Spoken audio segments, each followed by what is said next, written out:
doing it. You supposed to be happy you sitting there with Kid L. Why you mad? The Kid L Podcast. Rocking and rolling. Judge Miles is in the building. How you doing today? That's right. How you doing? One of my good. favorite outfits that's ever been on the couch. Yay! Automatically. I come in style. We're from the You D. feel me? It's totally an October fit though. Yeah, it is. Insane. And I knew I was going to be on a brown couch. I wanted to kind of like fit in a little bit. That's very smart. Yeah. You looked at the couch and like, how do I match the couch? I did my research. Amazing. Now, you are, when people hear your name, they might go, is she a judge? But no, you're a comedian. I am.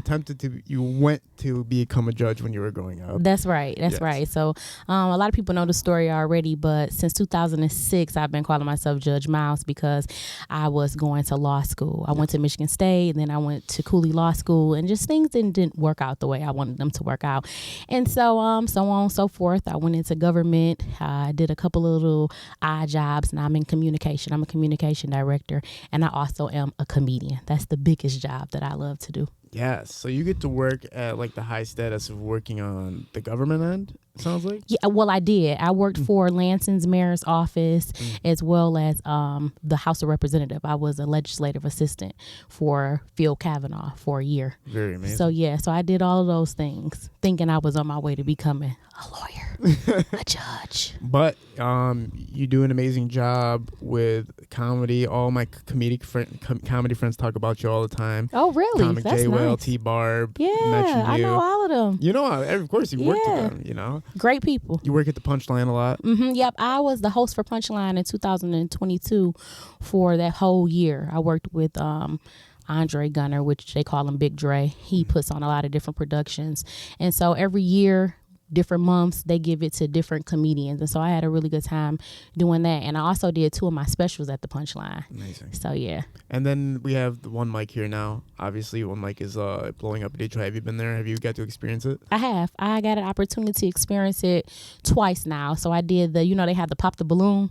So I was one of the commentators for the Pop the Balloon, which was very interesting. And then I also did some comedy there as well. So yeah, it's been cool. So the Detroit comedy scene, the Michigan comedy scene is kind of like uniting more, and people are getting more together, and social media is obviously helping to network, right? Yeah. I want to take it to day 0 with Judge Miles before it was just Judge Miles. Porsche is your name, right? Just Porsche. Porsche. Yeah, but Oh, you sorry. call me Portia, they call me Popo, whatever you want to call Popo? me. Just don't call me late for dinner. That's it. Talk about day 0 for you. Tell everybody where you're from. I am from the east side of Detroit, which kind of like downtownish because I'm from the King Homes, KHP. I don't know if you ever heard of that. Yes. But yeah. So I'm from Talk the hood. about growing up in Detroit. So growing up in Detroit was fun. You know, it was fun. I was the only child. I lived in the hood. It was a lot of camaraderie. You know, we played knock on people's doors and run, which was extremely fun. You know, we had dance contests. We played for the Raiders. I cheered for the Raiders. Yep. And, you know, it was just a good time where kids could be kids. And I enjoyed being a kid. I mean, growing up in the hood is tough, though. You know what I mean? Lots of fights, lots of beef, lots of drama. You're seeing people get killed, so on and so forth, right? Yeah. But overall, growing up, it was pretty cool. I know you talk about you having family members in prisons from both your mom's side and your dad's side. Yeah. Which is one of the reasons that you pursued becoming a judge, right? Yeah. Did that start early on, or I know you were a class clown as well, so that kind of was like, was it a balancing act between figuring out like the professional, more secure route or the entertainment route, like when you were younger? Well, you know, when I was younger, my mom, even though I grew up in the hood, my mom always wanted me to be different. So, I lived where King High School was, but my mom was like, you're not going to King. I lived close to Miller Middle School, but my mom was like, you're not going to Miller. I went to Bates Academy. I went to Cass Tech. And that in itself set me on a different path. You know, it set me on a path to really becoming academically aware and wanting a little bit more out of life. Not saying that those other schools would not have done that, but those schools that I went to specifically, they focus on academics, excelling, going higher, going further, not looking just at where you come from, but where you're about to go. And so I still was able to maintain my comedic part of me being a class clown, but I always knew that I just wanted more out of life. I never wanted to settle and live in the hood my whole life. And my mom wasn't going to allow that because she also was simultaneously becoming a teacher. And so I was seeing a role model in her, basically. Yes. What made you get to the point of, like, you even got your master's, right, from Michigan State? Yep.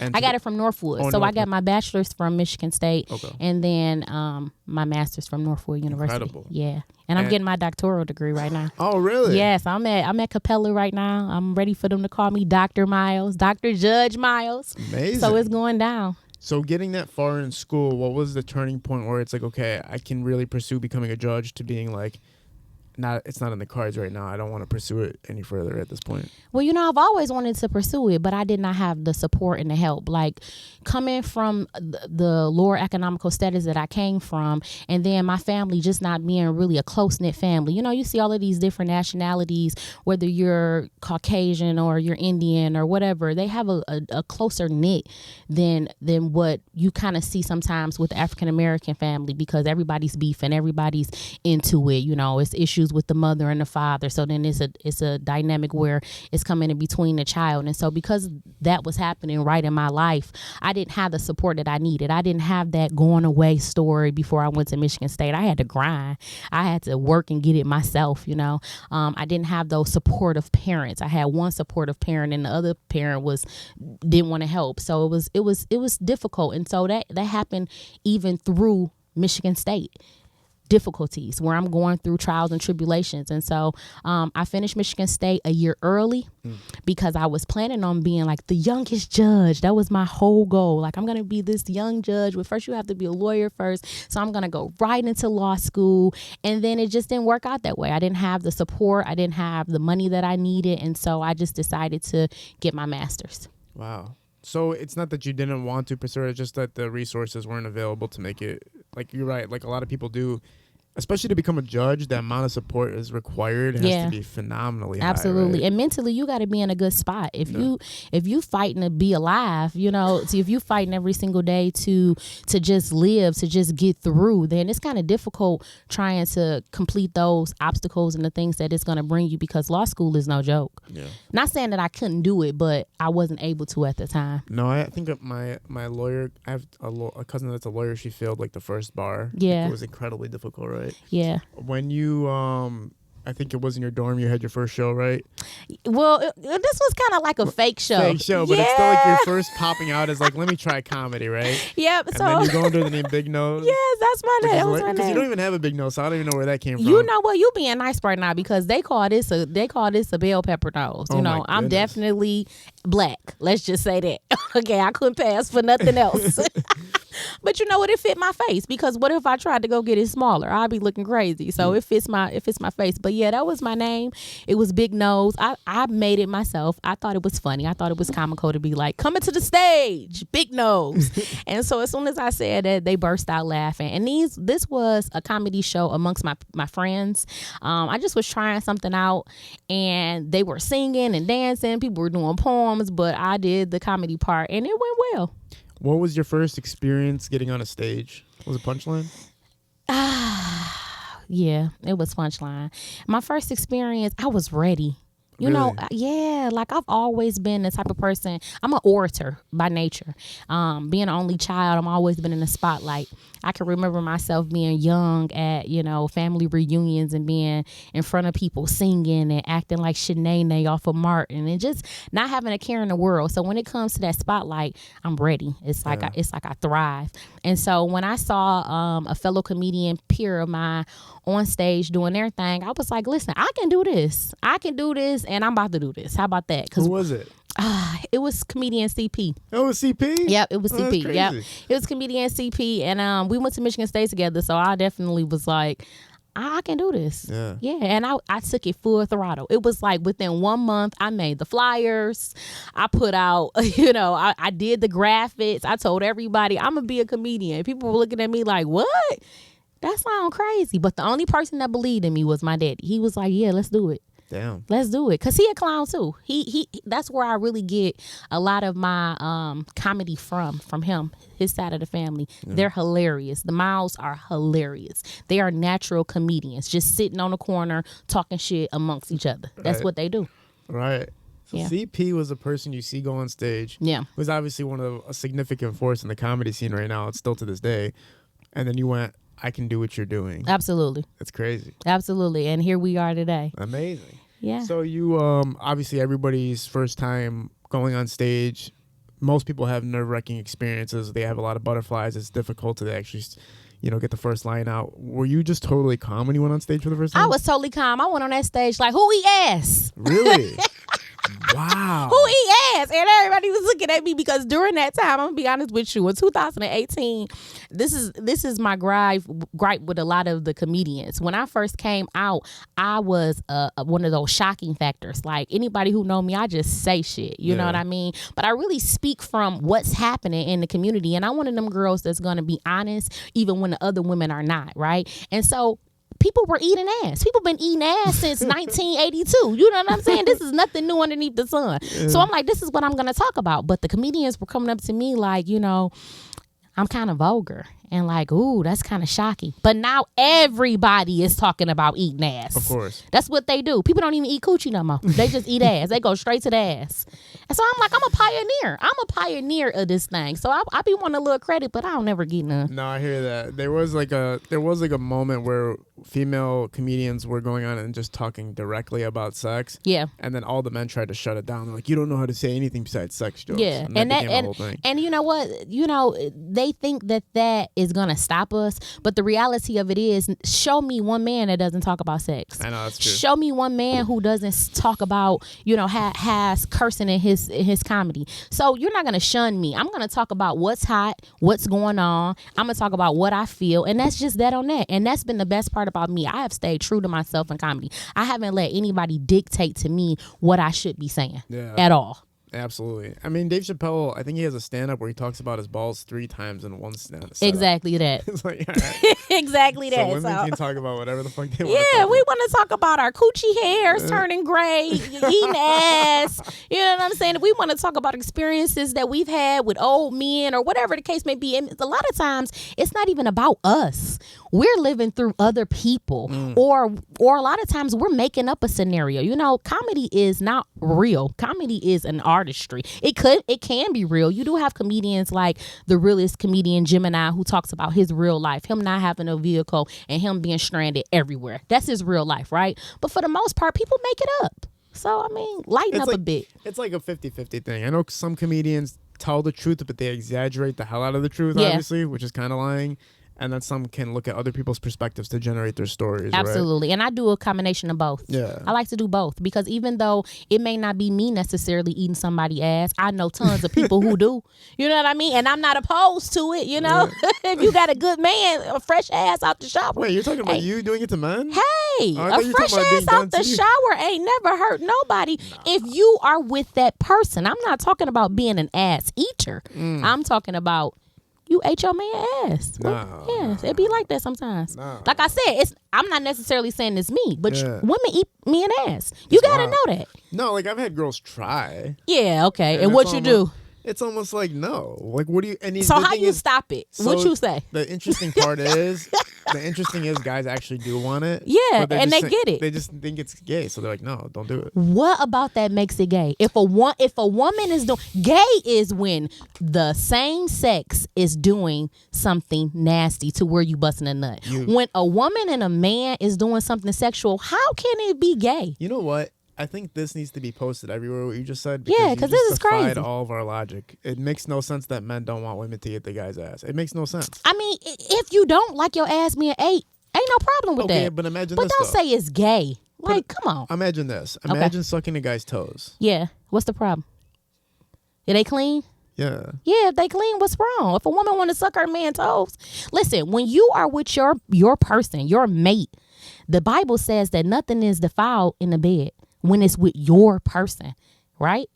Long as it's not me and another woman, you're fine. Long as it's not you and another man, you're fine. See, it's about sexual maturity. A lot of people are immature, and a lot of people are too embarrassed to say that they do these things. It's not everybody's business what you're doing in your bedroom. But what I'm saying is, if you are doing it secretly, don't come down on somebody else for doing it. And that's what you see all the time. It's almost like how the people be homophobic and they be like, oh, this person is gay. And then secretly they gay.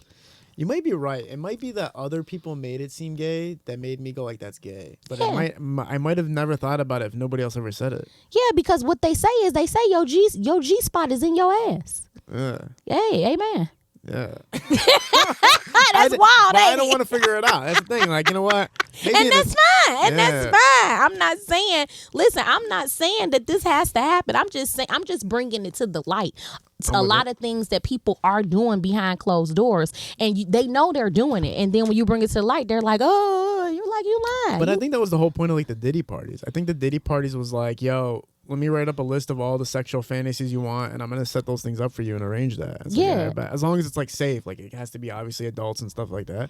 But your sexual fantasies will be like, you know, lived out through here. You know what I mean? Yeah, but they kind of went into the homosexual route of things. You know, it was like men on men type of things. And that's where things kind of get a little bit, So you're not with that? You're not with a guy like Absolutely another guy? not. Yeah. Absolutely not. No, I'm not. That's Are you into females? God is not pleased. Absolutely not. Oh, so no females. So you're just straight vanilla. Straight. I am with the man who I love.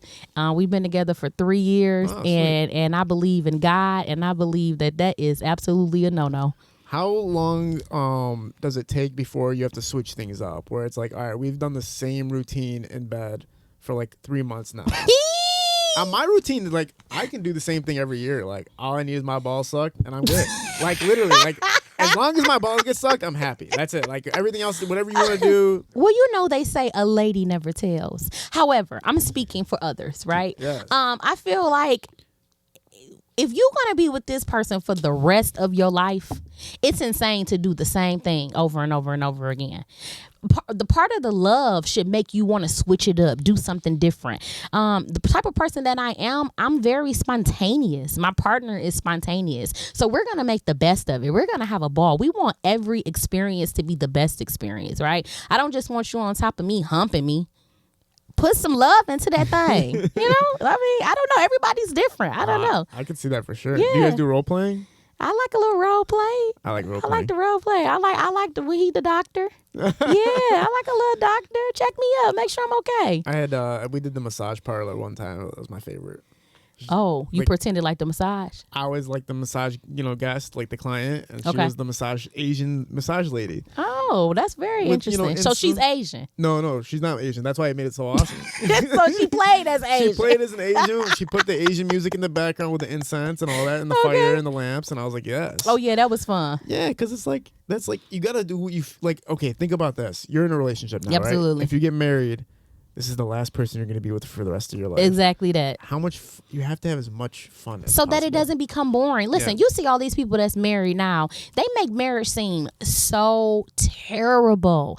And I know in my heart it can't be that terrible. Maybe they just don't have the right person. Or maybe one of them decided to give up. They're not still trying. But I feel like when you love somebody, like you truly love them, you want to be around them all the time. You hate to hear them go. You know, when they're in front of you and you know they have to leave, you're sad about it, them just leaving. That type of love, you wanna be with that person and do whatever it is that person wants. You want to make them happy. Have you ever had a past relationship where it wasn't that, and now that you have the relationship that you're saying now is the ideal one, where you know, like, okay, those past relationships weren't right for me because I didn't have that liking factor, that loving factor of my partner? All of them. Wow. Every last one of them. Until this relationship right now, I thought I was in love. I was married before. Oh. So I thought I was in love before twice in my life. When I was younger, like 14, and then when I got married, I thought I was in love. But I learned that I never was in love with any of those people. I liked those people, tremendously. Even a relationship before the one I'm in right now, I liked him. I loved him. I had love for him. I cared for him deeply, but I was not in love. I'm in love right now. And the reason I know I'm in love is because love make you do crazy things. It's a lot of things that I was like, absolutely not. I wouldn't do this. I wouldn't do that. I'm doing it. I'm in love. It's like you want to please that person. You crave that person. You need that person, and before I would be out and be having a good time. I'm outside. Now I want to be inside. I want to be with my man. I want to be under my man. I want to smell him. I want to wear him. Yeah. That's how come I know I'm in love. Everybody who sees this is gonna be like, I need this in my life. Yeah, I'm in love. I'm like, hey, is this okay for me to wear? If he say no, it's coming off. Legendary. Yeah, like I'm in love. With you doing comedy and you're working with some of the most awesome Detroit comedians. You're a part of the roster. When we're talking about the T-Bars, we're talking about the comic J. Wills. Yeah. Like you said, CP, you have a relationship with him. Are you satisfied with the direction that the comedy scene is right now in Michigan and in Detroit? This is a two-party question. Overall, it appears that it has got better. I really like how there's a lot of camaraderie amongst comedy. But when you're in it, for me, I can only talk about for me, it's too much hate, jealousy, and fakeness. This comedy world, for me, like I put up the other day that I'm completely tired of doing comedy, and I won't be doing comedy in the Detroit scene for a while because I have been exhausted mentally. The amount of hate that I've experienced from men and women, from people stealing jokes, stealing your style. It is so tough to be comedian Judge Miles because everybody else is trying to be comedian Judge Miles, and it's tough because at one part you have to show your artistic skills. You got to show some of your jokes. But then when you show your jokes, they steal them. They steal your look. They steal everything about it. And so now you trying to do you, and they think you doing somebody else because somebody else that may be on a higher platform than you doing you. Yes. It is the worst. People trying to take you off of shows. People, backdooring you, talking about you for no reason. I mean, it's so much. And then in this comedy world, you have to, and I say this all the time, you have to get along to go alone, or go alone to get along. And I've never been a fake person. I don't even know how to begin. And in comedy, you got to be a little fake because if you beefing with this person and they know this production, then you can't get on the production. They don't know how to keep business. Everybody in their feelings and in their emotions. And a lot of it is because a lot of these people ain't made it. And comedy is all they have. Like, comedy is not all I have. I'm getting my doctor's degree. I have a real job. I'm making real money. So if comedy don't work, oh well. But for a lot of them, this is what they got to do. Yes. So they're ready to step on you to get to the top. And I absolutely don't like that. Yes. I hate it. Because it's like they're fighting to survive. Yeah. And it's like sometimes it comes at any cost, right? It's like strippers. I love the strippers, but when you really a stripper and you got to pay that Porsche truck that you done got and you ain't supposed to got it and you got kids, you can't talk to this client. They in there fighting over certain clients. And that's how it is in the comedy world. It's like, listen, it's enough to go around. If you say you are who you are, then stop being a hater. Stop being jealous of people. Do you. Get in your lane. Don't worry about other people. And it's hard for a lot of them. Well, it all comes down to entertainment value that they bring, right? Like, how can they be the headliner at a show that pays the most? Are they going to be the one that headlines summer jams if they need a comedic role? Like, are they going to be able to be the ones that get paid the top dollar billing, or are you going to take over because you're doing better than them? You know what? For a lot of them, they don't even want to give me the opportunity because they know I take over. They know it. They know when it comes to me and it comes to them, I'm on their ass. So a lot of times they stop it before it even can go. And so that's why I just put my trust in God. I don't worry about befriending these people. I don't worry about who likes me. I don't give a damn. I know that what God has for me, nobody can stop. Yes. Nobody. And it's unfortunate that people are still, like, stealing jokes is still relevant, right? It's too relevant. It's out of control. And these people think that they ain't stealing your jokes because they told it a little different, or you said the sky was blue and they said the sky was green. It's the same premise. Right. It's the same thing. You're stealing it. And so what I have to do, and what I've been doing, is when I write my jokes, because I write my jokes, I put down a date, I put down the time. I make sure that when I first do that joke, I record that joke. So if I see you do a joke that is my joke and you can't show me that joke prior to this date, you stole it. That's it. That's all. It's true. I think the first major encounter ever was Joe Rogan versus Carlos Mencia. Mencia, I don't know if you're familiar with Carlos Mencia. I'm not. I need to get up on him. He was like a Mexican comedian, and he was stealing jokes from all the major comedians in the comedy scene, like from Bobby Lee and from just major comedians. From Bill, he stole from Bill Cosby. Like, he stole Bill Cosby's joke about just a story about Bill Cosby, but he stole that joke from Bill Cosby.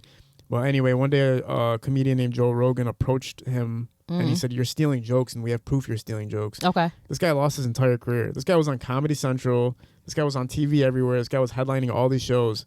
And Joe Rogan confronted him saying, "You're stealing jokes." Yeah, because it's looked down on. Yeah. When I take my time and I think of a joke, it's not easy.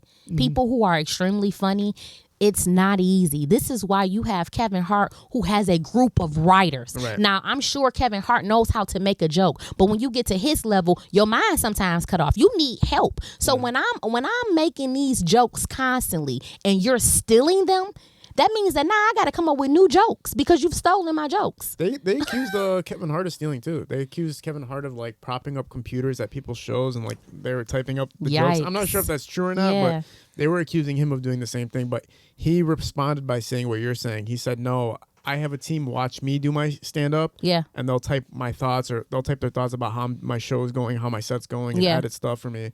But it sucks because imagine somebody steals a song. It's so easy to prove like a song was stolen, but a joke, somebody could take your joke and run off with it. Now let me tell you something. There is coincidence, right? There are one-offs where you and I have had the same experience. Like a lot of black women in the city of Detroit, that's comedians, they have a old man joke. Because to be honest with you, all women know someone or has been the woman who has had to deal with an old man on some level to get a couple dollars, right? Like, let's just be honest, right? So I have Mr. Ernest. I believe T-Barb has a different name. I believe Ronnie Chanel has a different name. And all of our jokes are consistent on this premise of being with the old man, but it's not the exact same joke. It's different. It elaborates different. Something different about it. But when you have the same joke about the same scenario and it ends with the same thing, that's what I'm talking about. First of all, why are y'all getting freaky with old men is the real question. I mean, you know, young women always go after older men because older men are supposed to be like the ones that are more mature and that can help you and provide for you. So, you know, that's what society does. And so all women have this, you know what I mean? Even if you didn't do it, you know, your mama may have had to deal with Mr. Ernest, you know, during Christmas time because she ain't had that money that she needed for the kids. You know, you just know these type of situations. So those one-offs are always okay, but I'm talking about verbatim. Yeah, right. Yeah. Yeah. Like, verbatim. Have you seen it, witnessed somebody steal your joke, like sitting in the audience and like watching them like do it or in the back room? Absolutely. I have had more than one comedian who is supposed to be big time in the city of Detroit. I have been booked on their shows and did the comedy at their show. And the next time I saw them, they were doing the joke. Big? I mean, big enough. Damn. Is a guy or girl? Guy. A guy took your joke? Yeah, twice. Yeah. Jesus. I already know who it is. Yeah, I'm not gonna say his name. You don't know. I know every comedian in the city. I literally know every But it's comedian. a few big comedians. You know, everybody in Detroit think they're a celebrity anyway. So, you know, the comedians think everybody big that's a comedian. They all think they that top nigga. Everybody does think they're on top, right? So you don't know. Yeah. Well, and I would never say because the reality of it is they not going to admit it. Well, like I know that the kind of OGs are like Kool-Aid and Coco. Okay. Like they're the ones who go far back. Mm-hmm. Obviously, absolutely. Kool-Aid, and then you got Foolish as well. Right. Like they go far back enough to, damn, it's like you wonder how big you can get as a Detroit comedian. Like you do wonder how big you can really get. But this is the thing. I'm over being big in Detroit. Like, you know what I mean? I feel like I've conquered what I need to conquer here in Detroit. Yeah, I've never been at the Fox. You know, I've never did any big things like that. But as far as being a hood comedian or, you know, known in the city, my name is known in the city. I'm ready to expand. I'll say this about the scene that really pisses me off because Trick used to have a gatekeeping rule for like rap, and the rap scene, you can't come work here unless you're helping build resources out here or you're contributing to the scene. The comedy scene is like that too because I went to a few major comedy shows. I went to Cat Williams and Kevin Hart's. None of their openers were from Detroit. And I hate that. And I hate that Detroit allows that. That's what I'm saying. They allow that. These people come into our city and they don't pay any homage to any of the big known people. Even if it's not me, allow it to be those people who you just named. A Jay Will, a Coco, a Foolish, or whatever the case may be. They pay no true homage. And it's not all of them, but it's a lot of them. And I think that that's unfair. Oh, absolutely. I went to a Cat Williams show. None of the intro guests, none of the opening guests were from Detroit. And the thing that sucked, they were terrible comedians, first of all. Yeah. Second of all, Detroit knows, like, if you understand them. And Detroit got some good comedians. Yeah. Regardless if I say that it'd be some hating going on, Detroit has some of the best comedians there is. They get in the paint. They gonna make you laugh because the reality of it is Detroit is a hard city. They around here killing people left and right. So you got gangsters in the audience and all they thinking about is who they about to kill next. So it's tough to make them laugh. Them niggas be in there like, like you can laugh, show some teeth, even if you ain't got a side tooth. You can laugh. You ever have white audience members? Say it again. Do you ever have white audience members? Yeah. So, I've got into that. Have you ever, like, it's hard, obviously, because they don't know what they can laugh at and what they can't laugh at. I'm going to tell you something. Black people make it hard for us to tell jokes in front of white people because white people ready for all the shit. They ready to hear nigga. They ready to hear about the ass eating. They're ready to laugh. They come to laugh. Sometimes they are some of the best audiences. And for us, we get all scared like, oh my God, we got white people in the audience. You can't say nigga. You can't do this. You can't do that. And it's like, be you. Every time I see a Netflix flick special, it is a diverse community. And those people up there saying everything possible. They're not worried about who in the audience. They're being them. Well, you know what it really is, from my perspective, because I go to comedy shows, so let's just consider me white. Okay. I'm in the audience. But what are you? I'm Chaldean, Okay. So I'm Arabic. IBB. Right. I'm in the audience. I'm surrounded by a bunch of African Americans. I'm sitting there. Chris Rock's punchline to the joke is the N-word. Ninja! And then I sit there like, can I laugh, dog? Like, you can laugh, you just can't say it. Yeah, exactly. That's all, you can laugh. Like, but you know, y'all Chaldeans do be saying it. I don't say that shit. Yeah, you don't, but I'm saying it's All a lot of Chaldeans who fuck with black people. Tough. And they grew up in the hood. And so they've been allowed to say it. And you know, a lot of people don't mind. And then some people are like, absolutely not. You know, it just depends on who you are, where you at, you know. What do you think the credentials is for a non-black person to say the N-word? I don't think it's ever any credentials, but I have been around people who literally have grew up and this is their life. Like, they're not playing. They grew up in this hood. This is what they know. And so it just takes over them.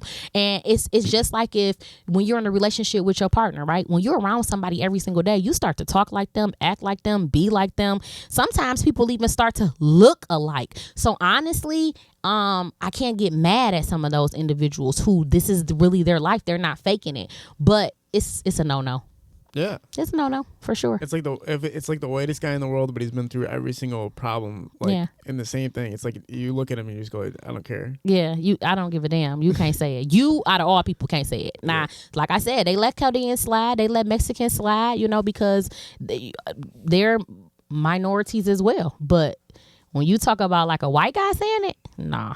Then ain't gonna work out. That'd be wild. Yeah, that's wild. And they're doing it in movies now too. Like, you know, Quentin Tarantino got in like a whole lot of trouble because in the movie Pulp Fiction he says it like 50 times. Yeah, he out of control anyways though. His movie's just wild, but he don't give a fuck. He got money and he like, what you gonna do? Ain't nobody do nothing. That's the crazy. Well, because you know when you got Samuel L. Jackson being in your movies and it's like, okay, if Samuel's cool with it, then I guess the whole world has to be cool with it. That's what I'm saying. I want to talk about what your main priority is right now as far as. I know fitness is a huge part of you too. I know, like last year, was there? I don't know if it was last year or a couple years ago. You lost over 92 pounds. This was in 2008. I lost over 92 pounds. I didn't gain that weight, some of that weight back, but it looks different because I am into fitness. I have my own business. It's called Girls Gone Fit, and so I've been a fitness instructor and about fitness and health for over a decade at this point, and it's extremely important to me. I feel like a lot of times women call themselves bad bitches and bosses, but they don't even work out. I work out every single day because self-care and health-care is imperative. You know, if you claim to be a boss, then you should have the motivation and the determination to get up and get your lazy ass into a gym or to put on YouTube and get yourself together, because you being fine is not going to always be, especially if you don't put the work into it. It takes a lot of determination to work out. Oh, for sure. Yeah. When you're helping these women, do you run the classes yourself, or like how do the classes work? Yep, I run the classes myself. They're every Monday at 6 p.m. at the BAM studio, which is right there off of Livernois between 7 and 8 Mile down the street from Baker's.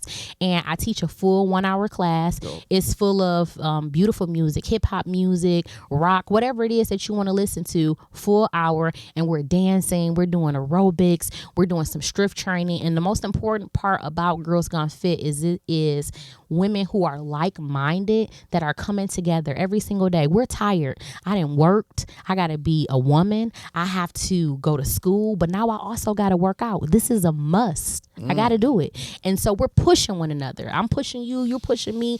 I want to give up. You want to give up, but we haven't given up because we got each other. Yeah. So that's what it's about. We got the election coming up. Are you into politics at all? I'm into politics, but I'm going to be honest with you. I'm not voting.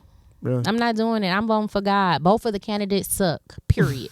Period. It's a beautiful thing to see Kamala Harris or Kamala. You know, it's a beautiful thing to see her in the running and to have a potential to have a black woman become a president. But I don't feel like she's the best candidate, and I damn sure don't feel like Donald Trump is the best candidate. They both are bad to me.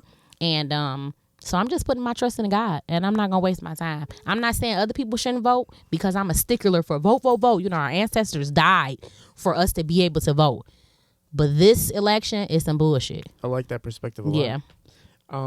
When it comes to, you know, career paths right now, like you said, you're able to financially be stable, have everything going the way you want financially. Yeah. Comedy is a world where if you're only focusing on it, you can go broke before you know it. How have you been maintaining the balance, and where is most of your priority right now? Because like you said, you're about to get your doctorate too. So are you focusing on school right now more so, or comedy or business? Like, what's the balancing act right now? I'm well balanced, so I'm able to do it all. I'm a black woman, and one thing about being a black woman is we got this girl power. We got this magic about us where we're able to make shit look easy. I'm focused on all the facets of my life. I'm in school. I have an A in a doctoral program. This is my 4th semester.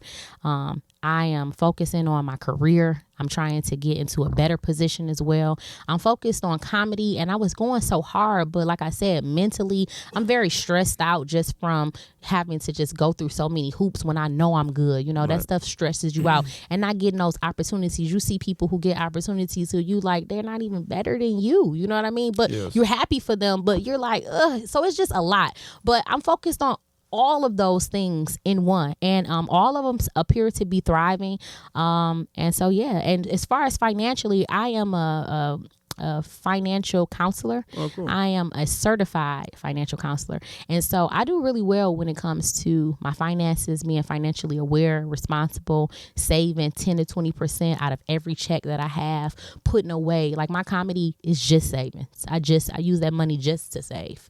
Very smart. Yeah. Yeah, that's what happens when you're a balanced person. You get to organize things. Absolutely. Most entertainers are like, they're out of their minds a little bit. You got to be a little crazy to be a comedian or an entertainer to any degree, right? Well, they say a lot of comedians are depressed, and I believe that. You know, it is some depressing times where, like I said, you're fighting to get through to make it, because comedy is tough. You see those people that have made it, they didn't just make it overnight. They were grinding. It's a lot of grinding that goes on, and if you don't have that strength in you, it can be tough. Yeah, one of my first experiences seeing like a tough turnaround was I watched Josh Adams perform live one time. I like Josh. Josh is incredible, right? He's incredible. Great. I seen him at Trick's concert, and it's basically Josh just came on the stage. Everybody's talking. It's loud. Food. Everybody's eating everything. Josh comes on stage and he's just talking and rambling, and he's on stage with a microphone, and nobody's listening to this guy. Nah. So I'm looking at him like, man, this guy's job sucks. He said something about squirrels fucking, and everybody just stopped and looked at him like, what? Yeah. And they started dying, and then they were just glued to him for the rest of the night. Yeah. I was like, that's hard. Because, you know, like when we speak of Josh Adams, he's one of the best. Yes. His crowd work is magnificent. He's funny. He's polished. He's talented. And for him, he's been doing this for a long time. A man like him, he shouldn't be making it. He should be where he needs to be, right? Instead, you have people who are less funnier than him who are big time. And I know sometimes that got to be aggravating. That's the type of shit I'm talking about right there. It's aggravating, but you can't be a hater. You have to know that your time is your time, and you just got to keep on grinding. Well, social media changed the dynamics for how people get booked, right? Yeah. So now like bookers are going like, you have 10,000 followers on social media, and you're going to be able to bring 500 people with you, but I'm booking you over the funny ass comedian that can only bring 20 people with them tonight. You know what I mean? So it's a difficult avenue to kind of maneuver through. Social media is kind of king right now, because I heard even though this is a flip around now, like Haha Davis, when he first started, he had a massive following when he was doing stand-up, but he didn't have the chops for stand-up. He just finally now developed the chops for stand-up more so. Yeah, because everybody who's social media funny is not necessarily funny on stage. Yeah. And we keep seeing that over and over and over. These people are not necessarily what you call comedians, right? They can be considered comics. But in order to be a comedian, you have to have punchlines. You have to be able to control the crowd. You have to be able to hold some type of stellarness about yourself when you're on that stage. You know, it's different from just putting on a video camera and, oh, I made a mistake. Let me turn it off. It ain't no mistakes. You got to be able to get in that grind right there and right then.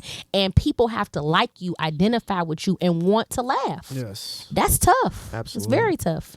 From a Detroit woman's perspective, that also seems loose with not caring to say what's really on your mind, which is really cool. I don't give a I'll damn. throw you some questions just to highlight up the night before we close out. Let's do it. A man with no buffs versus a man with buffs. A man with no buffs. A man with no buffs. Because let me tell you something. Some of the richest people, you will never be able to tell. They drive Buick Centuries and they have mansions. That's that ghetto mentality. Plus, buffs sometimes be too ghetto. I don't like the ghetto-ness of it all. Wow. You give me a nice pair of Cardis, that's different. But that big buff Detroit shit, nah. I don't want to get shot at being next to you. I'm straight. So the whole Doughboys era of the white tank top. Yeah. You know, the wife beater on, Cardi's, jeans. Yeah. That's not for you? That's not for me. What was your favorite time of Detroit fashion, or what is your favorite Detroit fashion sense from males? I love the Detroit era of like the street lords, the Pellies,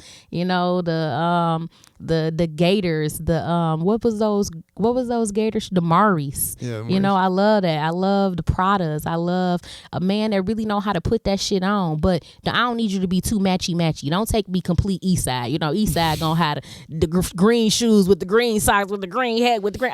I'm straight on that. But put that shit on. Make it look good, smell exotic, smell like you got some money in your pocket, But don't do too much. Like, I don't need the full Burberry print. Just put on a black shirt that's Burberry and it say it inside it. And the person don't know for real. Like, people grown are and sexy. People are dressing off the mannequin now. That's what they're saying. Like, they see the mannequin and go, like, I'm just going to replicate what's there. But you're saying add some finesse to it. Yeah. Don't make it stand out so much. Yeah, and be a little bit mature about it. You're like, you don't have to scream, I ain't never had shit and now I got something. So that's what I'm wearing. I'm wearing everything. Do you think women find sagging pants disgusting? Oh. I hate it. I don't want to see your ass. I don't want to see your ass, sir. I don't like that. Because who are you advertising for? That is a sign of being gay. And men don't understand that. In the jail, they love when you sag your ass because they want to get up in that thing. That's where it all started. It's disgusting. And then you see these men, they can barely walk because they sagging so bad. Like, dog, cut it out. Grow up. You're 50. And when grow up. I need you to grow up. Okay, let me ask you this. When you see a guy on Instagram holding a brick of cash to his ear. Stupid. Because you screaming, you want to get robbed. And the niggas that I know, they gonna rob you. They like, where you at? Oh, we out here on the east side with it. We on west side with it. We got the money. We got the bands. You're about to get robbed. Yeah, they're coming through to get all of that because they hungry and you're stupid. Why are you doing that? And now they're putting your life at danger. Yeah, that's why I don't date them kind of men. I've never dated a hood man, a man that was in the streets. All my men work because I saw my daddy work. My daddy work, you got to work. I need to have a safe environment, sir. So the gangster appeal is never anything for you? Did you at least find it attractive to some degree? Like, damn, he's living life on the edge, like type shit? I'm too scary. I grew up in the hood. I watched people get killed, beat up, stumped. That's PTSD for me. So I don't want to ride in a vehicle with a man who got a bounty on his head, who could possibly have a bounty on his head, because what do we see all the time? We see the women getting shot. The man live for some reason. The woman that was on that passenger side that thought shit was sweet, dead as hell. Yeah. I'm straight. I don't want none of that. I need a 401k. You need to live a balanced, like, mature life. That's it. I've really lived in the hood. Yeah. Like, people, I don't know why anybody would want to emulate that. One time I dated this girl from this trailer park. This was my first girl. Yikes! The first girl I ever dated. This is the first girl I ever dated. Some of the trailer parks be nice though. I'm not gonna lie. No, this one was not a nice trailer park. This was like a hillbilly ass trailer park. It was the first girl I ever dated. First girl I ever kissed. I don't know what the fuck I was thinking about, but I took her out. She smelled like cigarettes the entire time. And we're like 18 years old. Smelled like straight cigarettes. That's the worst. So I take her out, and then she makes me take her back to her house. I take her back to her house, and there's police swarmed at her house. Just like polices and ambulances. I'm like, what the fuck? She's like, oh, I'll call you later, and we'll figure it out. And I was like, okay. She calls me later. She's like, yeah, when you took me out on my date, my uncle got jealous and brandished his firearm looking for me across the trailer park. I was like, never again, man. Was that like some racist shit? I don't know what the fuck happened, bro. Okay. I was just like, I'm never dating a girl from the trailer park ever again. Ever since then, I was like, if you have any type of drama filled lifestyle, count me out. Yeah. Have you ever dated a black woman? I've hooked up with black women, but I have never dated And them. that's how society is. They love to fuck us, but they don't want to marry us. What is that about? You think a black woman wanted to ever marry me? It was never like they were like, oh yeah, I want kid. They only wanted me because they thought like You I own was the living, gas like- station. They thought you owned the gas station. That's Yeah, what that like, was. They were like, I'm gonna get a bag off of Kid L. Oh man, I that's tricked one messed time my whole up. life. I tricked one time. It was this girl that I already had hooked up with. Trick meaning you paid for some. I had to, because Okay. here's what it was.